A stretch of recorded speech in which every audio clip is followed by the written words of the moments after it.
Hello guys! Good morning! Panibagong umaga na naman nga, kaya naman maaga kaming nagising. Dahil today is my special day. Ayan! At dahil nga special ang araw ngayon, kaya naman maaga kaming nagising. Simpleng celebration nga lang ang meron kami ngayon, kaya naman tara, samahan niyo ako. Binuksan ko na nga itong gate para makalabas na ang aming service. Pagpasensya nyo na nga pala dahil gabok na talaga yung aming gate. Ilang beses na nga kami nasusugatan dahil sa gate na to. Pero dahil wala pa kaming pambili ng bago, ayan, tiis-tiis muna. Ilang taon na nga kasi itong gate na to, kaya ganito. Gabok na nga siya, malapit na siyang matumba. Marami pa nga ayusin dito sa aming bahay, kaya nga hindi pa namin mapauna itong gate. Pinalabas ko na nga kay Mahal itong aming mini cart dahil nga para mailabas na namin si Blue. Si Blue nga pala ang aming service. Tinawag ko nga siyang service dahil sa araw-araw na ginawa ng Diyos, si Blue talaga ang laging kasama namin sa pamimili ng mga paninda. Ilalabas na nga namin dito si Blue kaya naman tinulungan ko na si Mahal. Dahil bukod sa napakaliit niya, hindi talaga niya kaya yung cart na yan. Kinulang ho kasi sa cherry fair yan eh. Charot. Dahil sa araw-araw nga na ginawa ng Diyos, ayan talaga ang aming routine as in araw-araw. Ito na nga ang aming daily routine. Dahil sa araw-araw, si Blue nga ang laging kasama. Si Blue nga ang aming kauna-unahang cart. Kaya naman si Blue talaga ang regular na sinasama talaga sa pamimili ng mga paninda. Kaya huwag kayo magtataka kung sa mga susunod na mga vlog natin ay kasama natin si Blue. Binilisan na nga namin dyan para mailabas na namin si Blue. Dahil anong oras na nga ng mga panahon na yan? Dahil iniisip ko nga magluluto pa ako. Yung mga panahon kasi na to wala talaga si Mama. Kaya sariling sikap ka talaga sa pagluluto at sa pamimili ng mga ihahanda mo. Nagpapasalamat nga ako dahil marunong na nga si Mahal mag-drive. Kaya kahit wala sila Mama ay nakakaalis-alis kami. Bumalik nga ako sa parkingan para isarado tong gate. Sa sobrang gabok nga nitong gate na to ay malapit na siyang matumba. Kapag natumba na siguro yung gate na yan, baka pwede nang palitan. Hanggat di pa nga siya natutumba ay hindi pa siya pwedeng palitan. Bago nga umalis ay napakarami pang seremonya. Tinanong ko na nga siya dito kung may dala pa ba siyang pera dahil baka kulangin kami. Di rin naman maraming ipapamili namin kaya ang 200 o 300 kasya na. Itinapat ko nga dito kay nanay ang camera sabay-sabing Birthday. yeah. Itong lola ko talaga, hindi talaga pwedeng sasapit ang bawat taon ng kaarawan na hindi talaga siya babati. 72 years old na nga pala itong lola ko pero buyag, napakalakas pa. Isa rin niya sa pinagpapasalamat ko sa Diyos dahil hanggang ngayon nandyan pa ang lola namin. Lumaking lola's girl nga ako kaya naman kapag may mga problema kay nanay talaga kami lumalapit.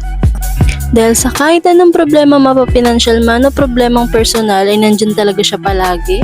Madalas nga namin siyang biruin na may bulsa siya sa balat. Iba nga talaga yung pakiramdam pag laking lola ka. Kaya sa may mga lola pa dyan, napakaswerte natin. Dahil ang pagmamahal nga ng isang lola ay napaka-unconditional.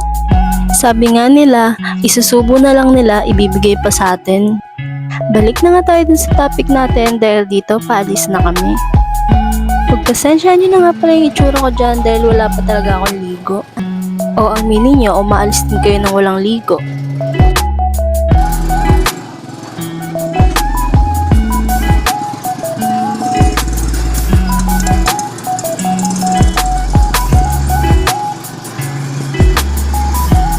Nasa biyahe na nga kami neto at kinakabahan nga ako.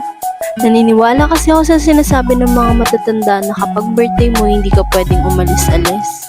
Kaya maya't maya ako sinasabihan si Mahal na dahan-dahan lang sa pagdadrive. Kasi nga hindi mawala-wala sa isip ko yung sinasabi palagi sa akin ng lola ko na kapag birthday mo hindi ka talaga pwedeng umalis. Hindi ko alam kung totoo ba yun pero wala namang masama kung susundin natin. Alam ko namang karamihan sa inyo hindi naniniwala sa mga ganong pamahiin. Pero dahil laking lola nga ako, wala akong magagawa. Yun na nga kasi yung kinamulatan kong pamahiin at kasabihan ng matatanda. Pero dahil malaki na tayo at matigas na ang ulo natin, ayan, umalis pa din. Samahan na lang siguro natin ng panalangin bago tayo umalis ng bahay.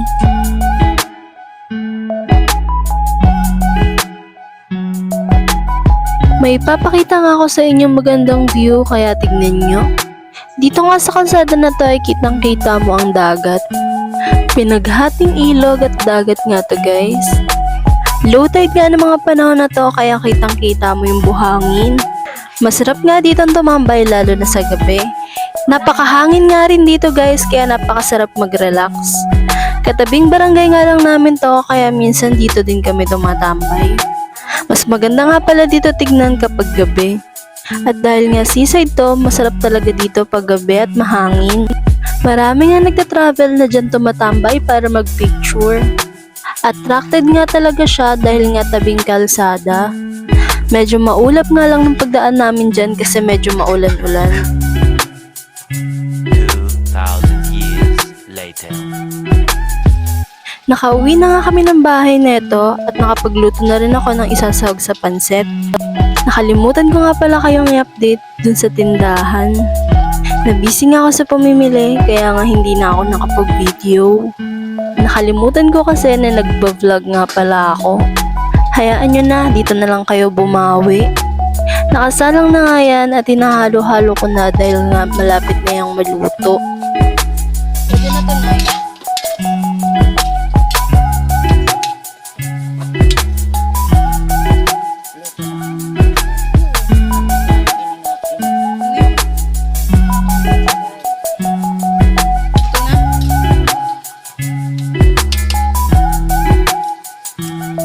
Nagpapa-assist nga ako dyan kay nanay kasi hindi ko nga alam kung luto na ba yung ibang gulay.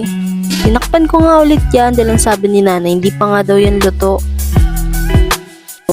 Sinilip ko na nga din itong niluluto ni nanay na adobo. Maya-maya nga ay pinuntahan ko na ang aking niluluto. Hindi nga kasi pwedeng pabayaan to sa kalan ng nakababad. Kaya dali-dali ko na nga itong kinuha na pangsakot sa pansit. Sabi ko nga sa inyo ay hindi ko nga kayo na-update. Napakabilis nga ng transition kaya ayan. Nakapagluto na nga rin pala kami ng adobo. Kami nga lang palang tatlo dito sa bahay. Kaya kami na nga lang tatlo ang nagtulong-tulong. Ito nga kasi yung pinakamahirap na part. Yung bago ka nga mag-enjoy, napagod ka muna. Pero okay naman, worth it naman ang lahat. Dahil di rin naman ganun karami ang handa. Tulad nga lang sabi ko, simpleng celebration lang to. Para lang to sa pamilya. 1 kilong pansit nga lang yan, kaya goods na yan. Donated by Papa pa yan. Si Papa nga pala ang bumili ng pansit, ako na lang nagluto. Dahil nga pinaplano kong wag na lang maghanda, kaya ayan, pinilit ni Papang magpansit. Sino ba naman tayo para tumanggi sa grasya? Eme. Tinikman ko na nga itong mga gulay. At nung naramdaman ko nga na okay na siya, pwede na yan. Sunod na pinuntahan ko nga itong si Mahal. Gumawa nga pala siya ng dessert na gulaman. With matching kinamay pa. Siya nga pala ang nag-sponsor ng gulaman na yan. Pati nga yung adobo, siya rin nag-sponsor nun. Kaya kahit nga kamay niya yan ay hindi tayo pwedeng magreklamo. Charot, malinis naman po yung kamay niya. Kami nga lang ang kakain yan kaya walang problema. Sabi ko nga sa kanya, kahit kinamay niya, mahal ko pa rin naman siya. Sabi ko nga, di baling walang regalo basta may effort. Oh my God! Pagtingin ko nga sa labas ay umuulan. Sabi nga nila kapag umulan daw sa mismong araw ng birthday mo ay mahilig ka daw sa sabaw. Hindi naman ako naniniwala dahil nga hindi naman ako mahilig sa sabaw. Dalawa lang naman ang ibig sabihin nito. Kung hindi may bagyo ay blessing talaga. Pero feeling ko nga ng mga araw na to ay binubuhusan ako ng pagpapala. Blessing man to o ano, tatanggapin ko yun at ipagpapasalamat sa kanya. Tapos na nga kami magluto kaya ayan, naglagay na ako ng alay sa altar. Madami man o konti yung handa, Importanteng unahin muna natin mag-alay sa altar bago ang lahat. Winish ko na nga dyan yung mga gusto kong i-wish. At sana lahat ng hiling ko matupad. Thank you Lord sa another year of existence. Hindi ko na nga naipakita dito yung handa dahil kukonti lang naman. Hindi na rin ako nag-invite ng mga bisita dahil wala din naman akong ihahanda. Tulad nga ng sabi ko, para lang sa pamilya. Hanggang dito na nga lang itong vlog na to. Salamat! Thanks for watching! Bye! It's my birthday! Thank you for the